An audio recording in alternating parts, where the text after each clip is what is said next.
All right. Hey, everyone. Thank you for joining us tonight on Navigating Consciousness. My name is Daniel Gilfix.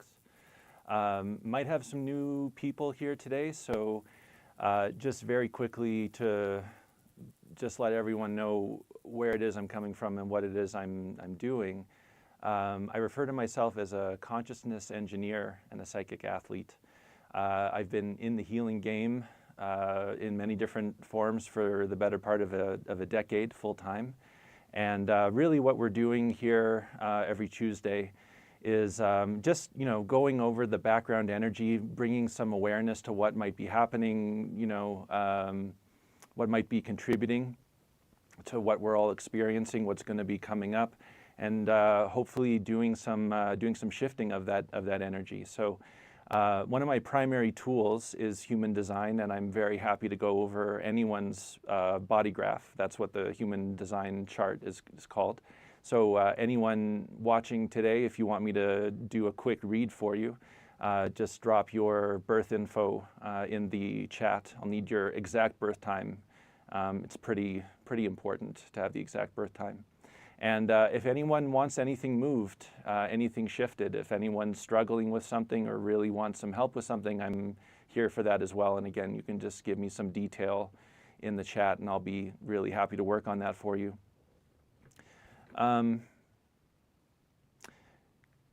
Couple of things that I wanted to touch on today. I wanted to give everyone a bit of a heads up. So through human design, we can, much like astrology, we can kind of make some forecasts. And I was looking at the ephemeris earlier today, and I saw that Pluto and Neptune are both going to be moving into they're going to be switching their gates. So Pluto's been in the 60th gate for quite a few years now, since 2021, I think. And it moved back and moved into the 60th gate in 2021, and then it goes retrograde. It moved out and then moved back in. It's been solidly in the 60th gate for a couple of years now, and it will be moving retrograde back into the 60th gate again in 2024. But Pluto's going to be moving into the 41st gate in early April of 2024. It will be there for a little while before it moves back into the 60. So, with Pluto in the 60th gate, the gate of limitation, we've all had to experience limitation. The lockdowns, the supply chain disruptions, all that stuff, all happening around that time and continuing. People being shut out of the housing market, for example, all that fun stuff. So the gate of limitation has been active, and Pluto's going to be moving out of that, but it's going to move into the 41, which is the gate of contraction. So we're moving out of limitation into contraction. Both of these gates have a similar theme, and it's really about, like, what do you do? Okay, here's the energy, it's limiting. Here's the energy, it's shrinking. How do you respond? And that's really the way that I would look at it, because Pluto's going to be in the 41 till 2026, 2027. And then, of course, 2027, for those of you who've been with me for a few episodes now, 2027 is the big shift. So that's when in February 2027, we move into a new background energy. We move out of the cross of planning into the cross of the sleeping phoenix. You can revisit some earlier episodes or just Google that, cross of the sleeping phoenix. There's lots of people talking about it. And it kind of correlates with Pluto moving into, finally moving out of the 41st gate. So we're going to go through a few more years where things are going to be a little tight. We're going to have to learn how to do without things that we're very used to doing with, but that's all very necessary. Now, what's really interesting, though, is that almost on the same day, Neptune, which has been in the 36th gate, is going to be moving into the 25. I'm actually much more interested in that transit, because Neptune, wherever Neptune is, it veils, it casts illusion, it makes it hard to see. So where you have Neptune, so for example, my Neptune, I was born in 1980.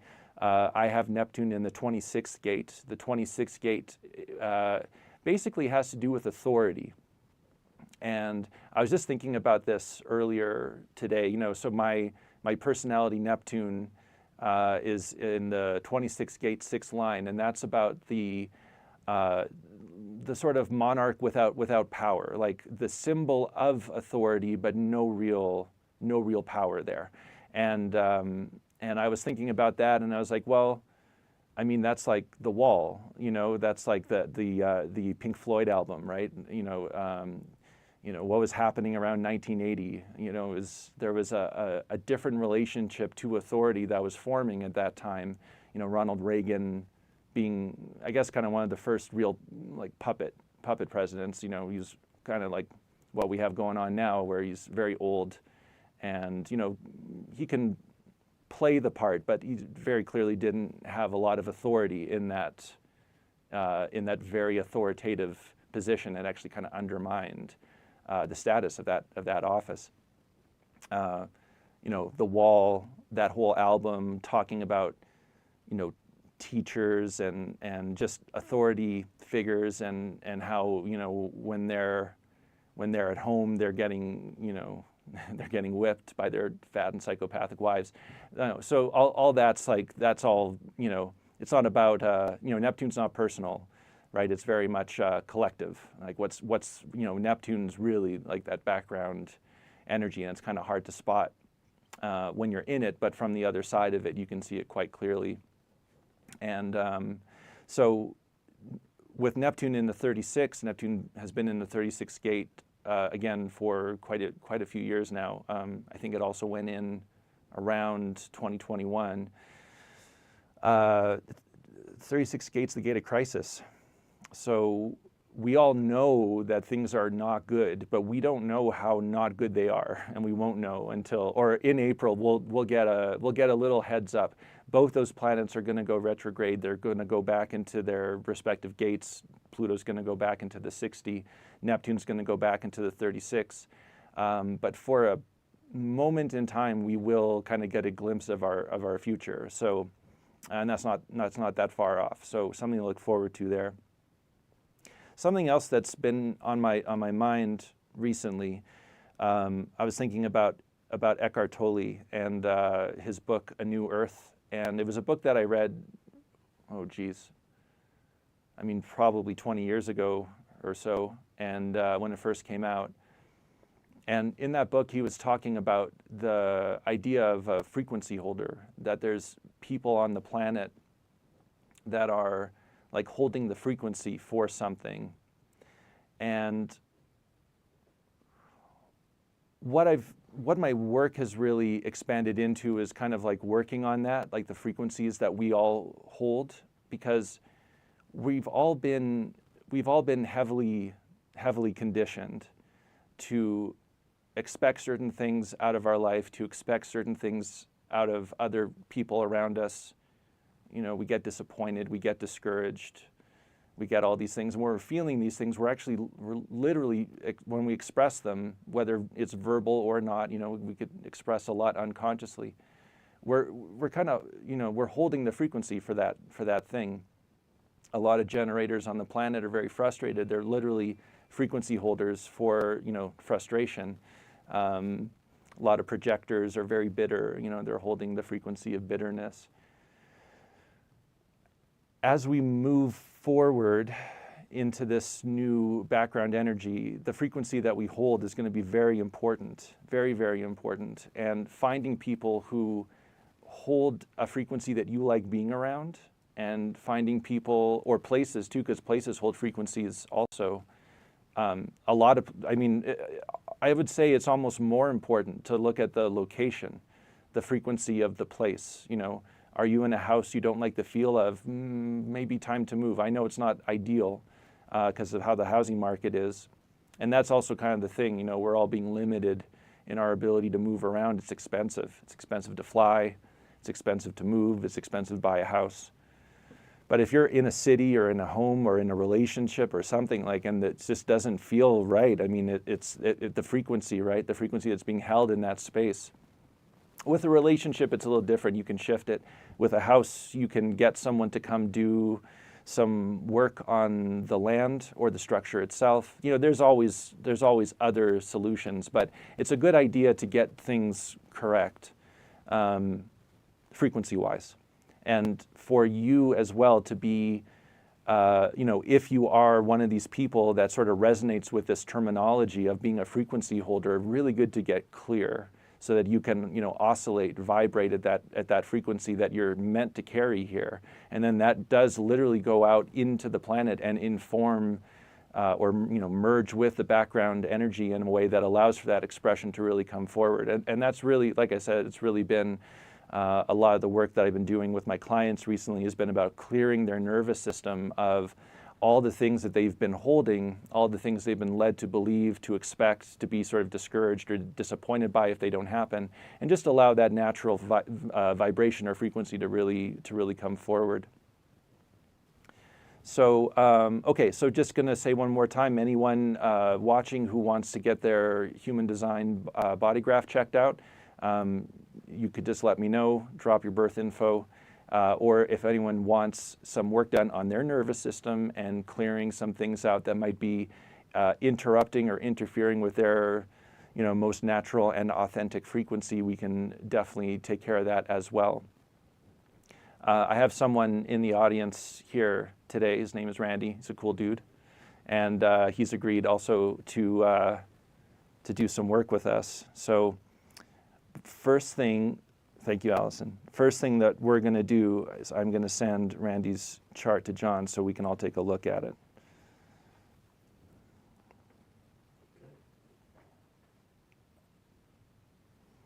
Just bear with me very quick.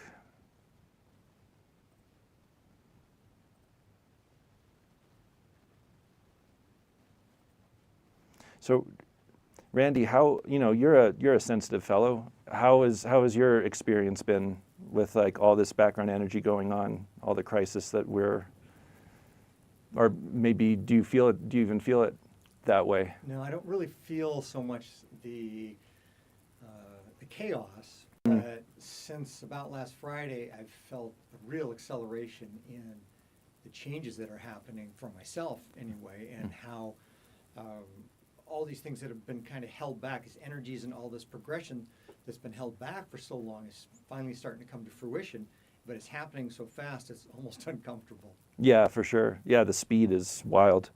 It's going to be accelerating too, right? Like and that's kind of the thing. We're like really being asked to pick up the pace in a certain way. It's like we're being prepared for the faster change. Absolutely. This is the first part of the speeding up, and it'll continue as we continue to get used to the faster pace. Mm-hmm. All right, I'm just going to add you to this new. Oh, right, I should let everyone know. There's a new human design software that I've come across. It's called 64keys.com, and it is fantastic. And I would highly recommend anyone looking to start their own journey here to check out that website. Randy, can I have your birthday again? 9/16/61. 1:40 p.m., I believe. 1340. And you were born in Sacramento. Sacramento, yes. Okay. Sacramento. Mm-hmm.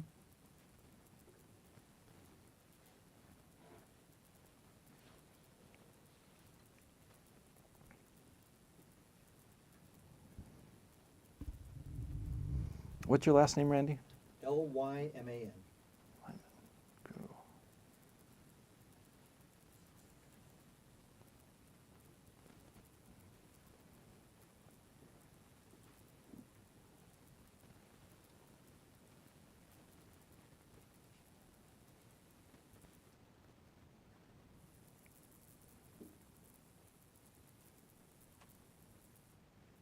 I love this dead air. It sounds great. Yeah, so if somebody's listening only, then they wonder what's going on, but Yeah. it's all part of the process. We're working. We're working. Can I talk a little bit about the issues I mentioned earlier? I'd love that. Yes. Okay, so for myself, this is Randy, what I've been experiencing the last 5 or 6 days or last week or so is two things. One is shame from something as a child, Mm. shame and embarrassment. Mm-hmm. And then the other is anger and frustration around disappointment and betrayal. Okay. And so these are things that, in my philosophy, I have an opportunity to heal. And so I'm glad they're coming up, but it's never fun. No, for sure. Okay, well, all right, John, I'm sending this your way. Sounds great.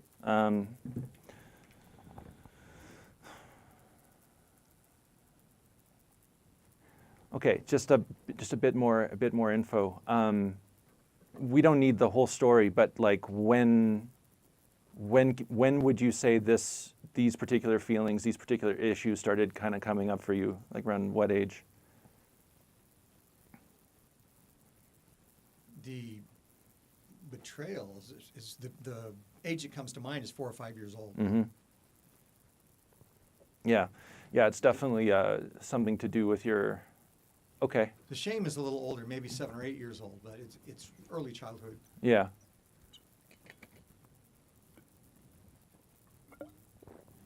The shame feels like it might not have even been mine, but I internalized Well, that's it. very interesting that you say that. Sorry for the squeak. I'm sure my mic picked that up.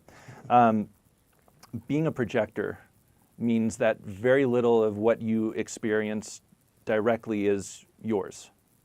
So you're going to be. So there's kind of like generators, which are the majority of the population. Like I'm a generator, John's a generator.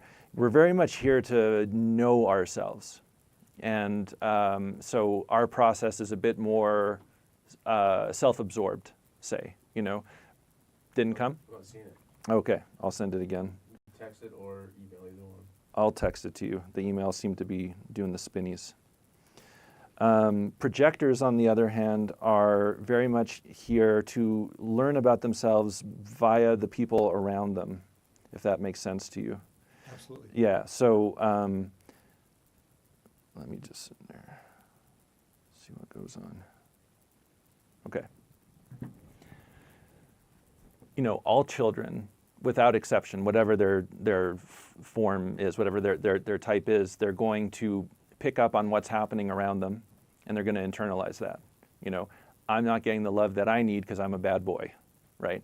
Or I'm not, not smart enough, whatever. It's like, it's hard for a child to understand the complexity of what it is to be an adult. And what I've really found is that it's, especially if, you are someone who was maybe a more serious child, a child that was maybe more aware, then you're also at the same time going to sort of feel like as you age, like that you kind of missed out on something, like that people's expressed experience of being a child doesn't line up with your experience of being a child. And then, we have these opportunities as we get older to sort of revisit or replay some childhood experiences. So I had that because I was a very serious child. And so I had a lot of fun in my 20s, and I was so, for better or, for good or not. Like it was fun, maybe I wasted a little bit of time, didn't take certain things as seriously as I could have. But it's, there's a bit of an arrested development, when you are coming from that place. You're also, That would be me. yeah, you're also an emotional being. So emotional children, it's like, thank you, sir. We don't know. I'm the same. We don't know why we're feeling what we're feeling. It's that same thing as wherever Neptune is, it veils, right? So Neptune's like, you'll see it on the other side. We can look back and see Neptune in the 26th and 1980 and all these sort of anti-establishment sentiment that was kind of coming up at that time. But for the people in it at that time, obviously they weren't really conscious of that. When you're an emotional being, you kind of have to go through an emotional process to get to the point where you can say yes to something or you can say no to something. Most children aren't given the freedom to go through that process. So again, there's an arrested development there where you're not going to be comfortable with your own expression of certain things. Like for you, you're labeling something a shame, but it's a shame of something, right? It's like same thing with like anger. Anger's most often like I'm angry because you're making me feel this way kind of thing. I'm angry because of how I'm feeling. We're not feeling anger. It's like it's a secondary state, right? And it's like a natural boundary thing when we're angry. It's like I don't like this. I don't want this. It's like a boundary. But if you're an emotional being and you weren't given the opportunity to kind of grow that muscle, then when that does come forward, it is uncomfortable and awkward. And you don't feel good about it, and the other person doesn't feel good about it. And so we learn to just not do it, and we maybe find other ways, we find compensating emotional states, we find a way around it. It's like a workaround. But I think what I really feel is like it's about connecting you to the truth of what's there for you, and the truth is that there is no truth. There's only like the emotional process. So you can be up, you can be down. It's got like nothing to do with what's actually happening in front of you, right? It's a means of processing all the information that you're picking up on. And as a projector, you're picking up on so much information, because you got so much openness. You got that open sacral center. So you're picking up on John's sacral center. You're picking up on my sacral center because we both have that defined. So we're both defining you, and you're filtering our energy. When you're around generators, you're going to feel like you have a lot of energy, but you actually don't. Projectors aren't here to work. A lot of projectors work very, very hard, but. Can you talk to that for a moment? Sure. Because I'm most comfortable when I'm in a position of kind of supervising and dealing with the bigger challenges and motivating others. Mm-hmm. But I've spent a lot of my life working hard because of what I wanted. So Yeah. I'm not clear necessarily on how work fits into my life. Yeah, totally.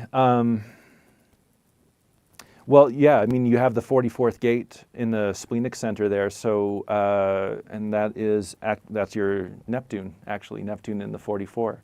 The 44 is like the personnel manager. So like the 44 knows where to put people and where people are going to thrive and where people are going to be like of most benefit to whatever project they're like working on. So that's like, it's a natural ability, a natural talent that you and everyone around your age is going to have, because Neptune would be, well, you got it, yeah, Neptune in the 44, both design and personality, and the second line in both. So where you have second lines, and again, for anyone just joining us, each gate is divided into 6 lines. Each line's divided into 6 colors. Each color's divided into 6 tones. We can go very deep with human design. But you have actually a lot of 2s. Your personality, Sun, Earth, has the second line. Wherever you see a second line, that's like a talent. It's like something that can be called on. So you have the 44th gate second line on both. So your ability to manage people, to see people, for you it's more about feeling though. Like you're going to feel people. You're going to literally feel their energy. And when you feel that, you're going to get a sense of, ideally you're going to get a sense of where do they belong, right? But it's going to be, for you, it's going to be a bit of an emotional process, because before you can make a decision, sometimes, not all the time, but most of the time, you have to wait until there's emotional clarity, If my intuition is not with me, if I'm not clear and connected to my intuition, that's difficult for me to make a decision. But Totally. as soon as I have that connection, the decision's instant. Yes. Well, you have the 57th gate, which is hanging. It's not connected to, you have it a few times actually. It's Mercury and Mars. Yeah, 3rd and 6th line. The 57 is, it's the most intuitive. It's the most intuitive gate, and it's auditory. So like that inner voice, Yeah, so there's this sort of, and it's about survival also. It's like very much like, this is good, this is not. This is safe, this is not. That kind of thing. So you have an open spleen. So the 44 and the 57, both these gates that we've been talking about, aren't necessarily going to be available for you all the time. But when your spleen is defined, then you will have access to these gates and the talent that like resides there. So, and here's kind of the thing, coming back to what we were talking about being an emotional child, being a projector child, and the sort of pressures that would have been put on you because of that, is for you it's like really important to be very discerning about who you connect to, who you let in. Because the thing about being a projector is that any person that you connect to, any person that's in your field, the way that your aura works is you penetrate, you go right in, right into their G center. I had to learn not to do that. Yes, it would be very natural for you to just do that with everybody, because you're an emotional split definition projector. It's a hard lesson for people like you, that just because there's someone there and you can doesn't mean you should, I agree with that. Yeah, yeah. 100%. Okay, so let's see, because I just get it very clearly, like you're very much holding whatever you're feeling, whatever you're identifying here as these sort of lower vibrational states, shame, guilt, whatever you want to call it, or what was the word that you used? It wasn't guilt. Well, I have anger, but I think when Anger, you said yeah. there's something below the anger, I think what's below my anger, I get the picture that there's loneliness below my anger, Sure. possibly. Mm-hmm. And what do you get on that, if anything? Well, let's see what's there. There is something also, about your incarnation cross. When I looked at your design that first day, and I sent you that text that you've got the cross of Eden, right? So it's like kind of recognizing, like the first thing that we need to do to get back to that place is recognize how far away from it we actually are, and that's one of the things that you are here to experience. So the cruelty and the fall from grace that we're all living in. It's like that's something that for you would be very personal, because it's only through the recognition and acceptance of that state that you can actually guide people to something better, if that makes sense Can to you you. expand on that a little bit? Yeah. When you say, it sounds like once I find clarity within myself and I make it through my own lessons, then I'll be able to serve better or something like that? Well, I think there's, especially like, and this is also something I've really been thinking a lot about, just, okay, so I was listening to this history, Hardcore History. Do you ever listen to that podcast? Okay. Hardcore History, for those of you who know, you know what I'm talking about. The most recent episodes have been on like the Vikings and the sort of like the pressures that were happening in Europe at that time that sort of led to them like trying to kind of expand outward and going on raiding missions and all that. And they talk, the host, his name is Dan Carlin, he was talking about the difference, because the Vikings' early success, they would hit monasteries, so they'd sail across to Ireland, or northern England, and they'd hit these monasteries because the monasteries had a tremendous amount of wealth, and they were relatively unprotected. They were unprotected because Christians wouldn't attack these places. If the French were to invade England, they wouldn't hit a monastery because they were all Catholic, or they're all Christian at that time. The Vikings didn't care about that. It didn't mean anything to them, and their gods demanded blood. Right? It's like if you, as a Viking or as a Norse person at that time, if you were to get into heaven, Valhalla, it was through like battle. That was it. Like, Odin demanded certain things, and if you gave Odin those things, and Odin wanted blood, and Odin wanted battle, and like that kind of stuff, you were in. The Christian thought on that was very different, very, very different. So these monks were sitting very easy targets. Not to say that we need to be that we need to find a way to be like warriors or shift our paradigm so that there's a preference toward that way of being. But it is to say that when there is a focus on on positivity and sort of tempered responses to things and all of that, you can be taken advantage of very easily. Okay, there's a lot of talk since Christianity. I mean, whether it's Christianity, whether it's Hindu or Buddhist, Islam's a bit different. It's a bit more of like a warrior culture, say. But even there, it's not. It's a different thing.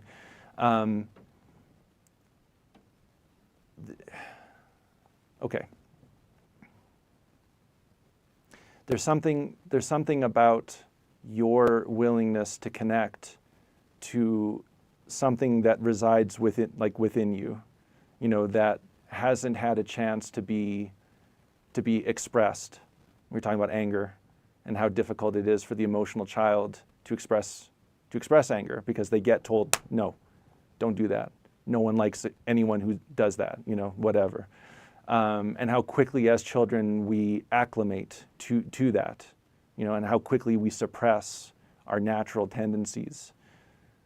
In some cases that's good, in other cases it's not good, right? Later on in life, talking about sort of arrested development and all that, and I've gone through it too, we find things that line up with the experiences that we had. If we bought into the idea that we shouldn't be angry and we shouldn't be aggressive and we should turn the other cheek and we should and that the way to find God is through those actions, then we're going to find a belief system that we can fit into that also shares those. And it's almost universal at this point anyway. Like there's no real warrior culture mythos, and that's fine. It's not like we need it, but it is to say that there's a lot of things that we contain that aren't necessarily being explored or expressed, and then we find people and things that align with that. Talking about Eden, right? Talking about that cross of Eden. One of the things that happens when we are so firmly aligned with the light, we miss that we're not actually in the light. We're looking for it, we're trying to find it, but it's not here. At some point it may have been. At some point humans may have lived in a very different kind of world with a very different kind of reality and a very close connection to God and all His creation. I don't know, but we're not there right now. I think one of the gifts we have today is how difficult it is to be able to be in the physical world with all the distractions and still connected to the light. Yes, well, that would be it exactly. Yeah, it's like that's your, but because that's your role is to guide people through that, through all the difficulties and all the distractions of a physical life, and to find their version of paradise in it. You would also have to be exposed to more than other people. I'd have to have that experience prior to helping others. Ideally. Yes, I agree. Ideally. Yeah. It's hard to know. It's hard to know it if you haven't experienced it directly. And I can,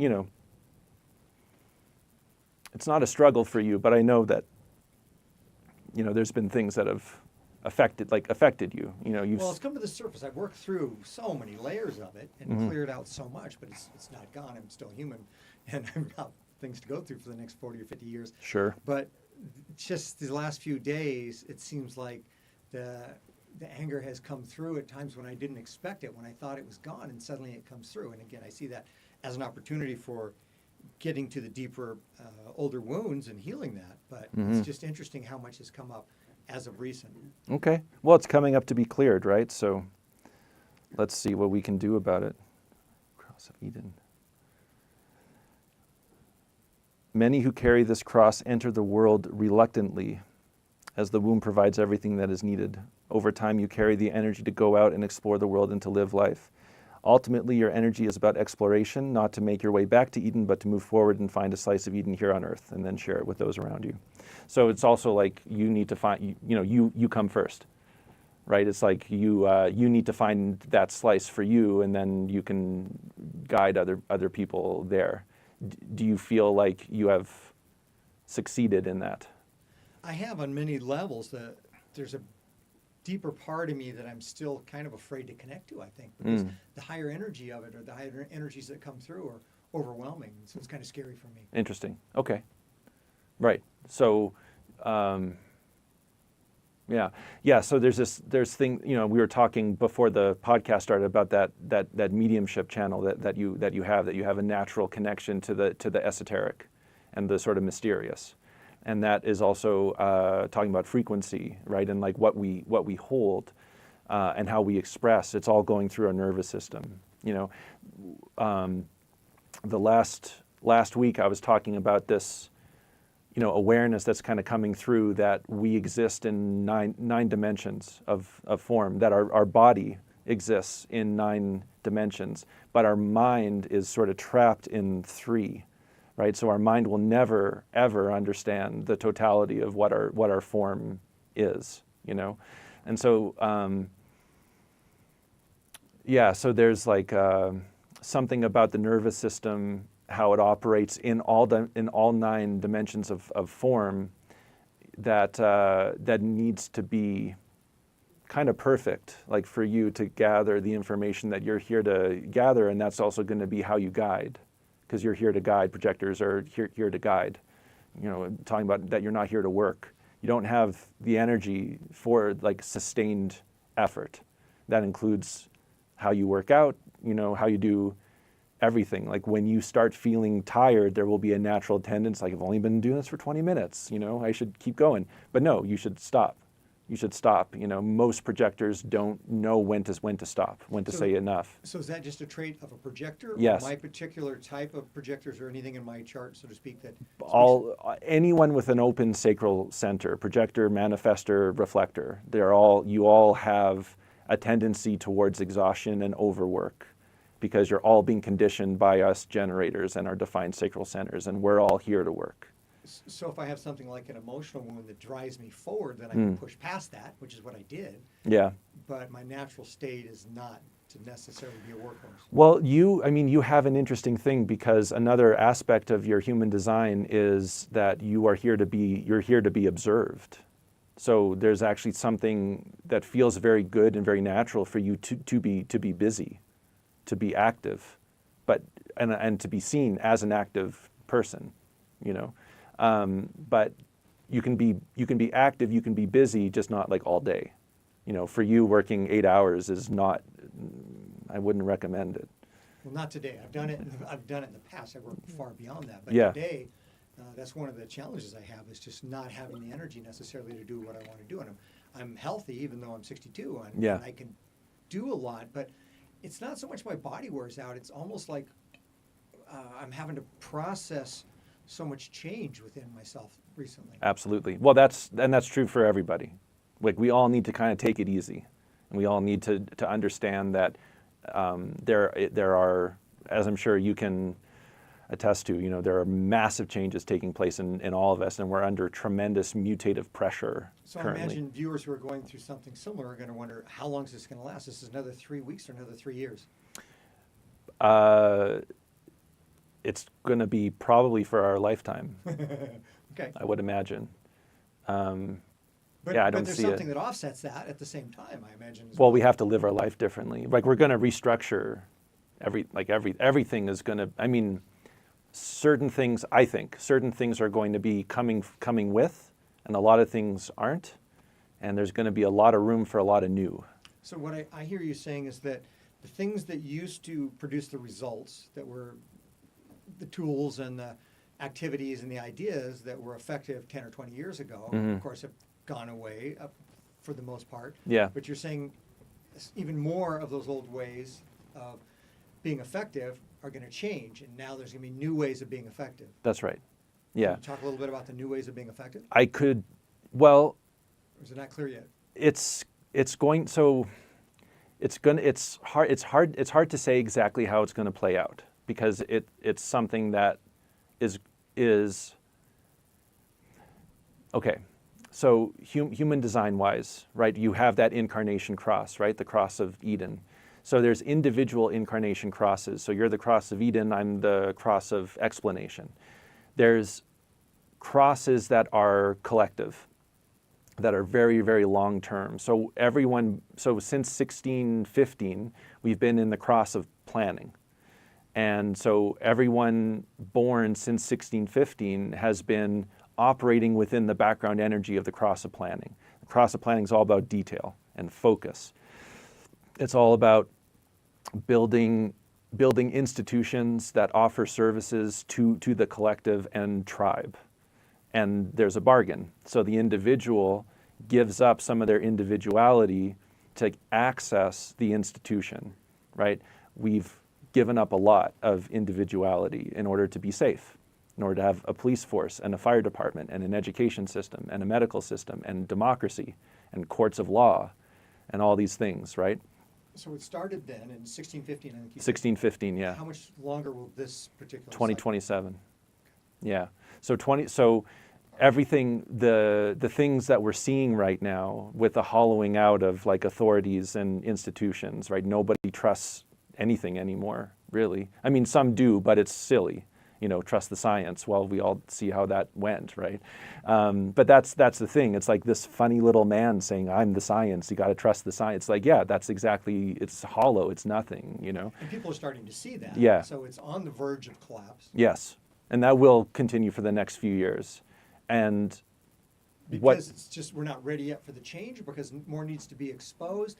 And it's just how the background energy works. It's like you can't move the planets faster, That's a good point. Yeah. So what's happened though so we've been in this before, right? Like these incarnation crosses, they last a long time, but in the course of even human history, we've already gone through, a number of cycles here. This one is different because within this particular cross of planning, you got the 9-centered being, which we are. So the humans who lived before were 7-centered beings, and we're 9. We're literally a different species, and that's why you've had such rapid industrialization and rapid societal change. How long ago were the 7s?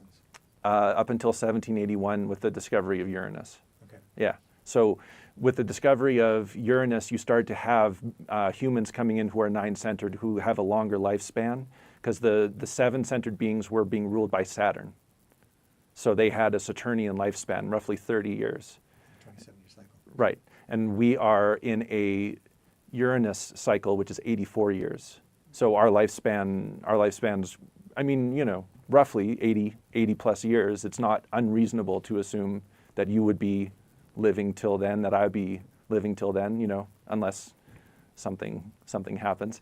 But, it's not unreasonable. Before, people lived long, like there were elders, most definitely, but it was not common right now we've got the largest cohort of our population is 65 plus.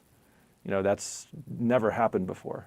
So we have big changes coming in 2027. Yes. They're going to happen. They are happening. And they're happening now. Yeah, And so we have the opportunity to prepare. What would you suggest we look at differently between now and then? Well, I would say it's a spiritual thing. It's like I've asked over and over, do I have to get guns? Do I have to store food? Do I have to, what do I have to do? And I keep on getting told, nothing. It's nothing on the physical. It's going to be a real paradigm shift. And I know that most people are going to have a really hard time with it. So then to you, does that mean, being more spiritual, does that mean things like looking at our attachment to the material world, being aware of that, and a different approach to what we value? And well, to come back to your question about what is the future going to look like, this future shift that we're going to be going through, the cross that we're moving into, it's called the cross of the sleeping phoenix, and it's very individual. It's an individual energy. So the cross of planning was collective and tribal.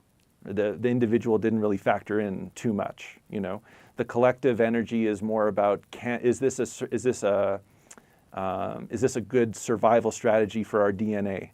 The cross of planning was all about mixing DNA. Having people live a long time in relative good states of health, having them move around a lot, and mixing their DNA. That was pretty much the whole thing. And we accomplished that. We accomplished that really well. We did really good. Yeah. There have been numerous children born of pygmies and Eskimos.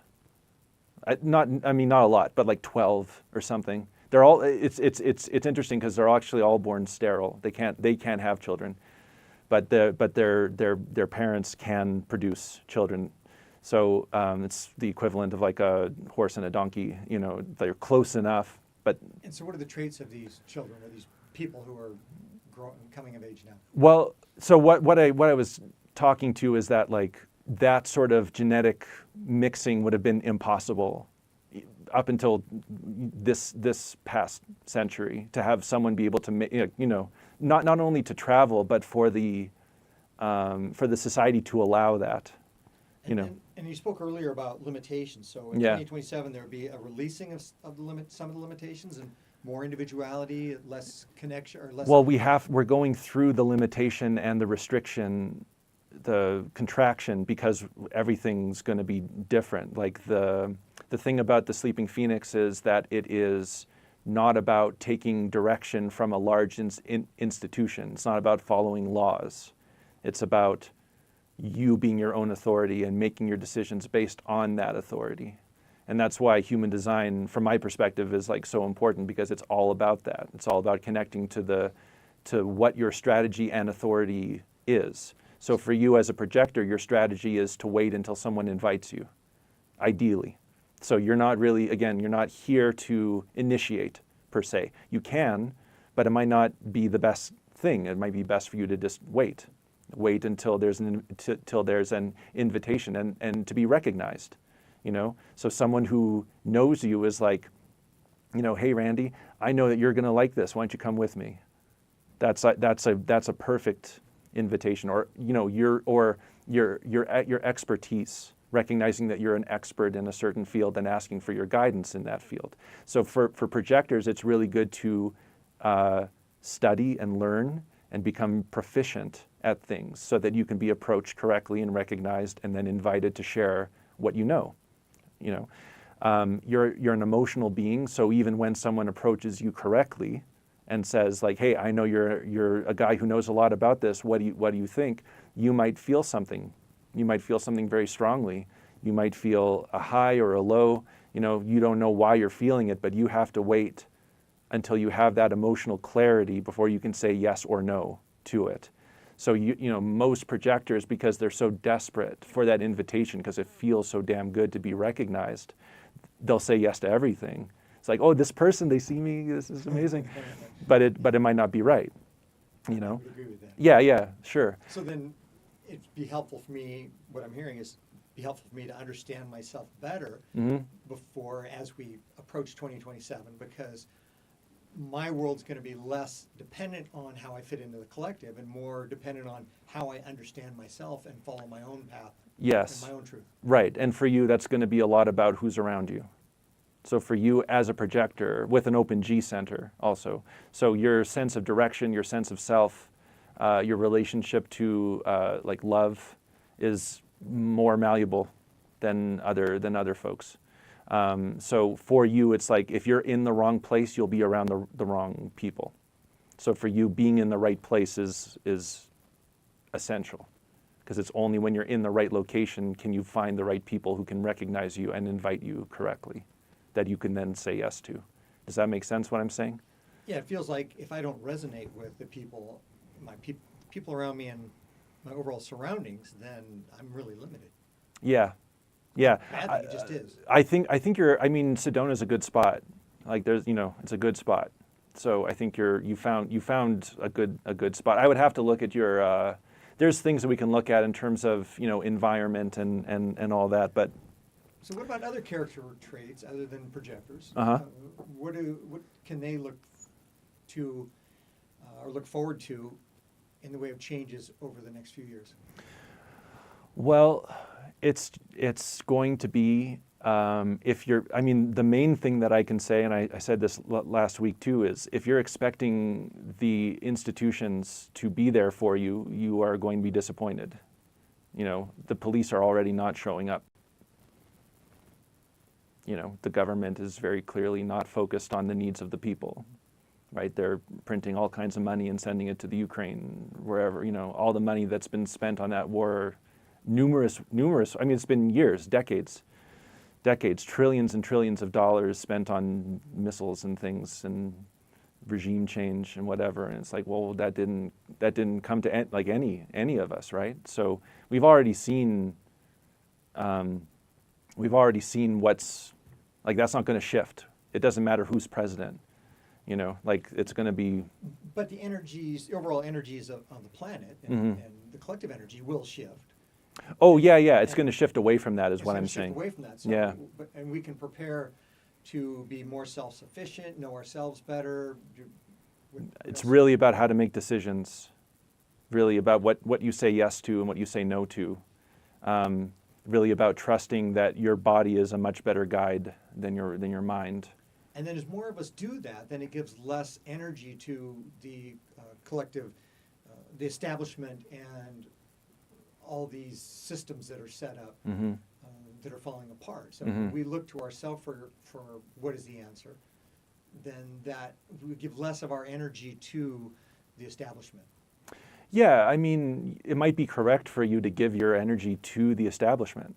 I'm not saying that that's not correct for everybody or for anyone.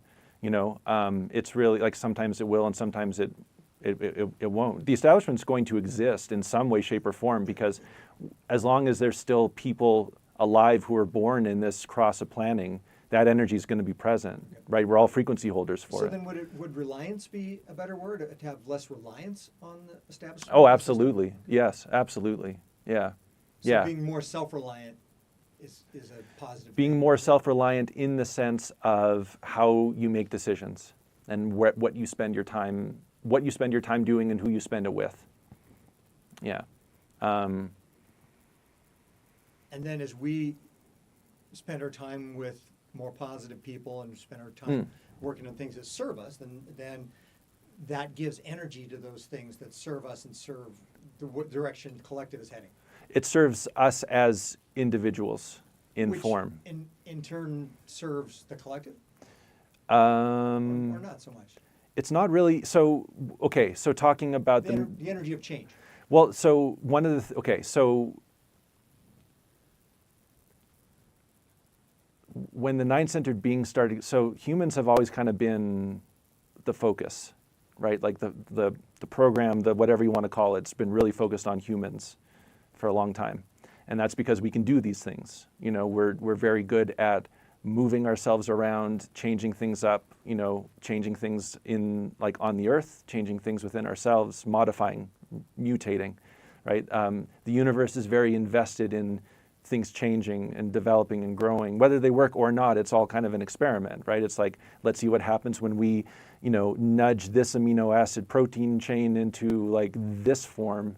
Oh, does that work? No. Okay, that organism's dead now. Okay, let's try this one, right? That's not the conversation that's had, but that's the basic feel of it, right? In 2027, the guy who received the human design knowledge, part of the prophecy is that there's a new form coming in. And this new form is going to be the focus.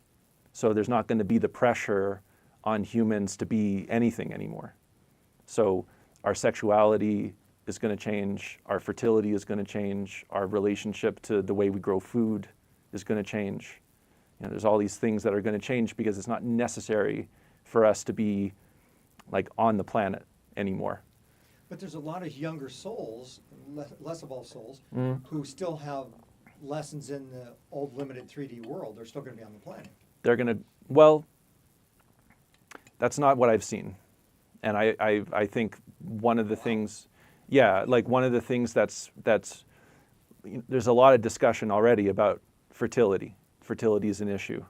Ra, who was the human design receiver and messenger, he was talking about fertility being an issue in the mid-90s. He called all this stuff. It's wild. You can go back and watch his first lectures from, 94. It's very much on point with what we're experiencing.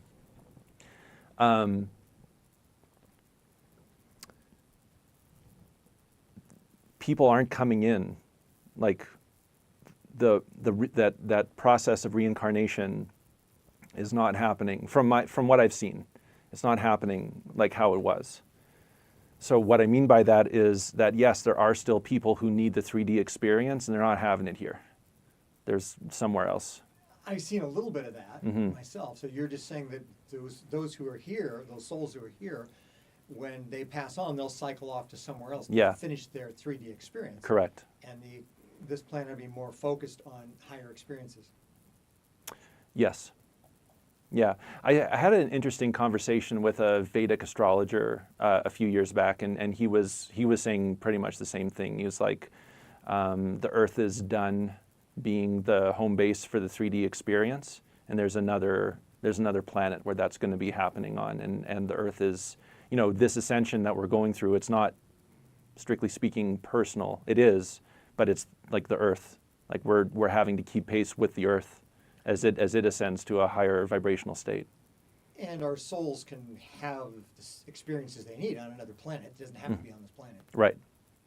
Yeah. I mean, I don't know what I've caught glimpses of it. I don't know what it is. It's not Earth. It's different, but it's the same kind of density, Which in theory is great to understand. It's not necessarily going to affect our lives, but at least we'll have a better understanding of what happens in the future as the overall mix of souls here on the planet changes. Yeah, people are going to be curious about it, I think, moving forward. Like as more and more people cycle off and there's less and less people here, I think that curiosity is people are going to want to know, like why this happened. And that's one of the things that I've been told I will be providing answers for. When we're still in it, so we it's not still hard to quantify. Well, sometimes it's best that we have an experience that we don't understand completely. Otherwise, we don't get the same learning. Mm-hmm. We have to go through that actual visceral learning process, and then we understand it. If we're told ahead of time, we don't get the same deep experiences. True. Yeah. I'm going to clear you now, if that's okay. Okay.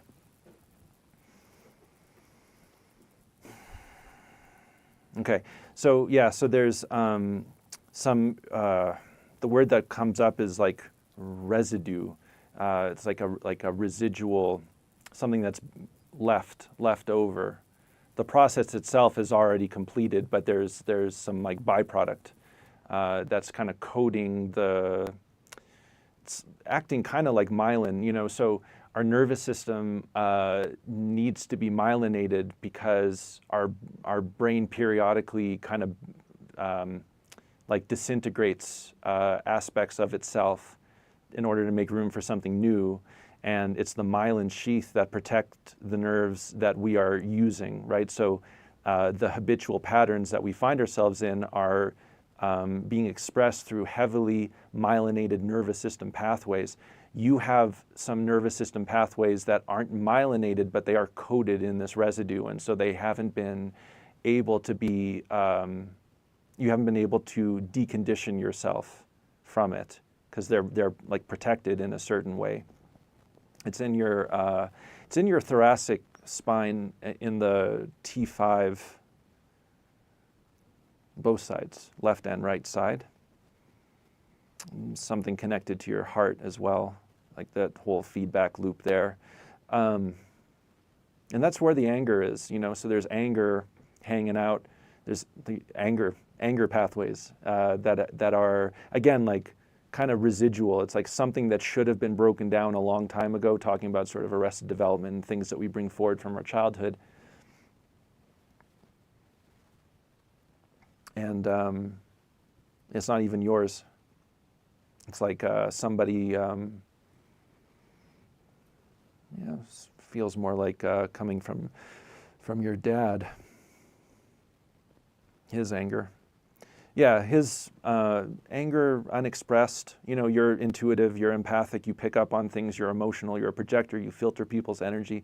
You're just picking up on what he had going on, his frustration, over whatever he had going on. The story doesn't really matter.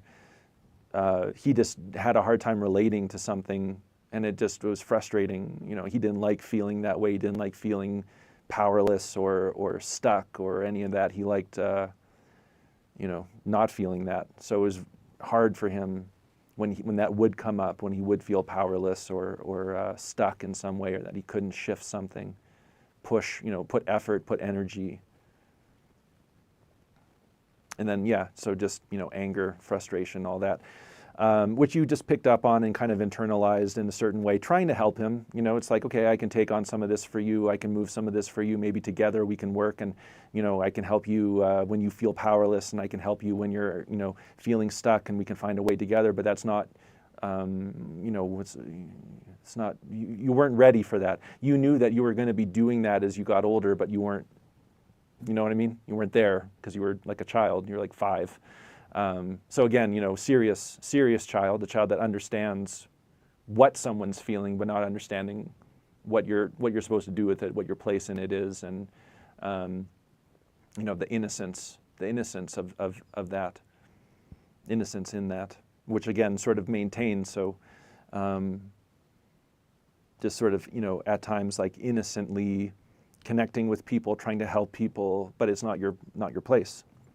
And then they get angry or frustrated, you get angry or frustrated. It's like, but it's all kind of that expression coming forward. And then there's just feeling like some movement, something's not like quite it's stuck, static, like there's static buildup in that area of the spine. So there's some limitation in the movement there, in the 5th thoracic vertebrae. But anyway, we can just clear that coding off, and then just allow for the natural processes of your body to just deconstruct it. We are going to bring specific focus at like, yes, this is something that needs to happen now. This is something that is going to need to take place.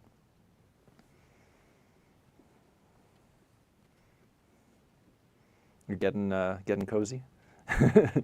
Just a moment. This steel chair, I wasn't ready for this. Oh yeah, I didn't totally. make it through. No, I'm sitting on a hard chair too. My butt is having some issues. Feel for you. Yeah, it's all good.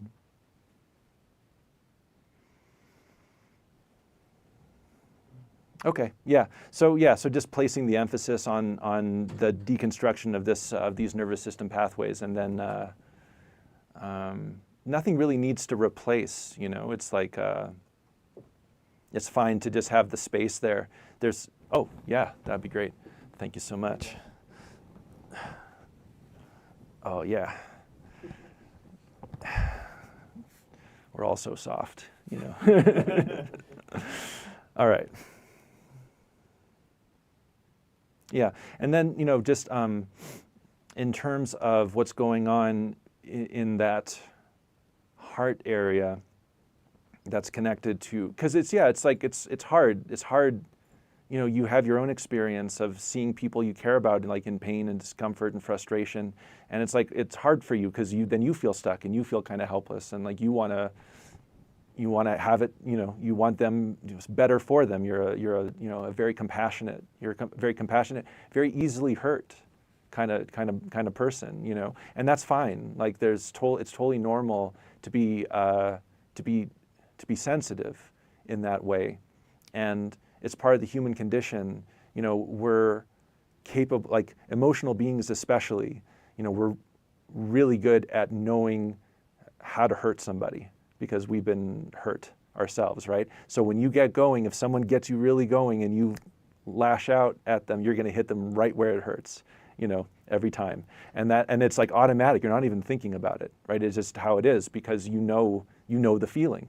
If I touch that person there, they're going to feel this. And again, you're not thinking. It's just like defensive. It's reflexive. But it's that thing. It's like just the stored. And there's something, talking about the collective. Obviously, there's something.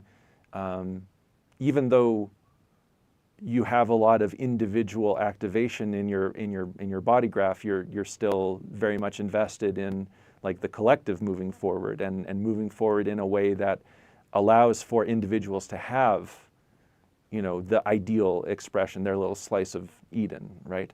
And just just the collective pain, the collective frustration, just being held in that space, kind of between like your heart and your spine. And we can just release that because it's not, you don't need to carry. That's just a burden. And it's something that you will kind of carry into like relationships and your work. What do you when you're working with clients, what would you say like that is? Like, is it I'm trying to find a good word. It's like almost like a diagnostic. In the past, mentoring. Mentoring, A lot okay. of mentoring. Yeah. So it's like you're gonna, when I started doing body talk in 2008, one of the first things that we were taught is like you can't care about the person that you're working on, because then you're gonna project your own desires. Someone comes onto my table and I'm feeling something. It's like, oh, this is a really good person. I really want them to get a good session. Yeah. I really want them to shift. This is really hard. It's not going to work, right? So because you're and I'm getting a lot of physical feedback here. So because you were carrying the sort of collective pain and frustration, that was going to find a way into your mentoring, because it will feel good. It will feel good if you can get this person moving, right? I feel their pain. Yes, you feel their pain. Frustration. Yes. Yeah. And I want better for them, and it's just such a challenge to For feel sure. that. Yeah. So you had a little container behind your heart, just stuffing it all in there, and so anyway, we're just gonna release that, remove that container, the capacity to be a container for collective suffering, and drop it all away. And then there is something again here about that. I don't know what you want to call it, like the sort of the idea that the collective suffering is yours to kind of manage, this sort of Christian perspective. I don't know if you would define yourself as I don't know what you're... I've been getting a lot of visuals on that in the last few weeks, being able to process other people or do something that helps humanity more in some way. And I've learned, maybe rightly, wrongly, that I can't do anything for anybody else, only for me. That's right. But I so much want to do for others, and if they're ready, then it works easily. If they're not, then I that's tough for me. Yeah. It's really tough for me if they're not ready. For sure. So there is your natural tendencies, right? Because you're an emotional being, and because you're a projector, you're gonna know, like I said, like how to hurt, but you're also gonna know how to love. You could fill up a person with pain, you can fill up a person with pleasure, not sexual necessarily, but you understand what I'm getting at. You know what that feels like, and you want to take them to that place, right? But you can't, as you just said, like you can't make them do anything. You can't actually take them anywhere they're not already on the road to. So a little bit of a savior complex, but it's not something that you chose or something that you wanted to identify with. It just seemed like the quickest way. It's like, well, I'll just do it for you then. I'll suffer for your sins. I'll whatever. So anyway, so just kind of releasing that conditioning in the nervous system as well, opening your heart in a different way, in a way that again is much more individual, much more individuated, much more something about you and your path, and then people who want to be on it for as long as they want to be on it can be on it with you. And then when they're ready to go somewhere else, they can go somewhere else, and there's no attachment, there's no feeling of failure, there's no feeling of anything really. It's just like, that was fun, thank you. Maybe I'll see you again sometime, And that goes for people who you care very deeply for. And that, coming back to your question, It's like, yeah, one of the things, it's not about our relationship to material, it's about relationships. And the cross of planning was very much about the family, and the family's breaking down.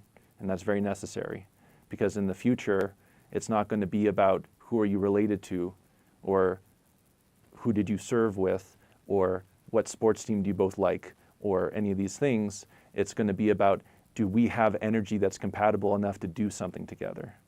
And for as long as that compatibility exists. And if it's not compatible, then we can't, because there's no reason, there's no point. It's no longer about having children, raising the children, having the children pass on their DNA. It's about something different. We're not under the same pressure. So it's like, we can care very deeply about people, and we can have very intimate connections, and we will, because we've been conditioned by the background energy to have that. The kids being born after 27, they're not going to feel that. They're going to be living something very different. They're not going to be interested in intimacy in the same way that we are, or sexuality in the same way that we are. It's going to be a very different thing for them.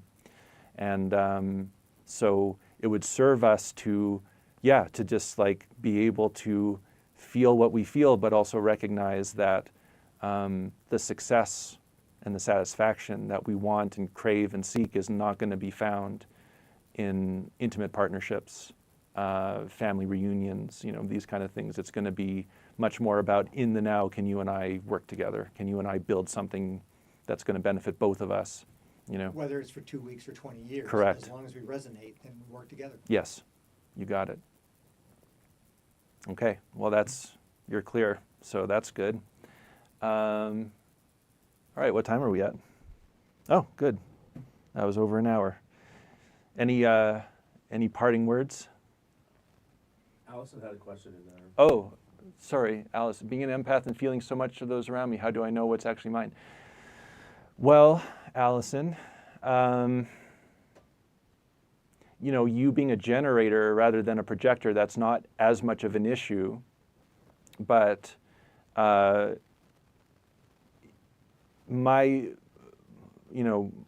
sort of go-to, especially with someone with your particular design, is if you're feeling pressure, it's probably not yours, because you have an open head and an open root, if I remember correctly.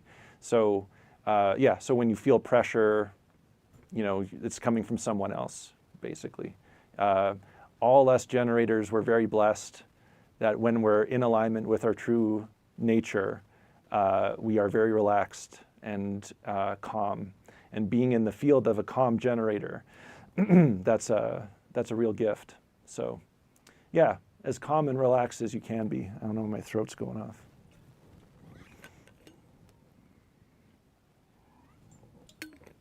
All right. Well, that was cool. Thank you. Thank you, Randy, for donating your time and energy. I appreciate it. Thank you so much, Jim. It gives me a lot of insight on things that I've had challenges with, so this has absolutely been worth my time. Perfect. And more. I love it. Thank you so much. All right. Thank you, Allison. Thank you for being here. I appreciate that a lot. Okay. Well, I guess that's it. That's all for today. I'll see you all next week.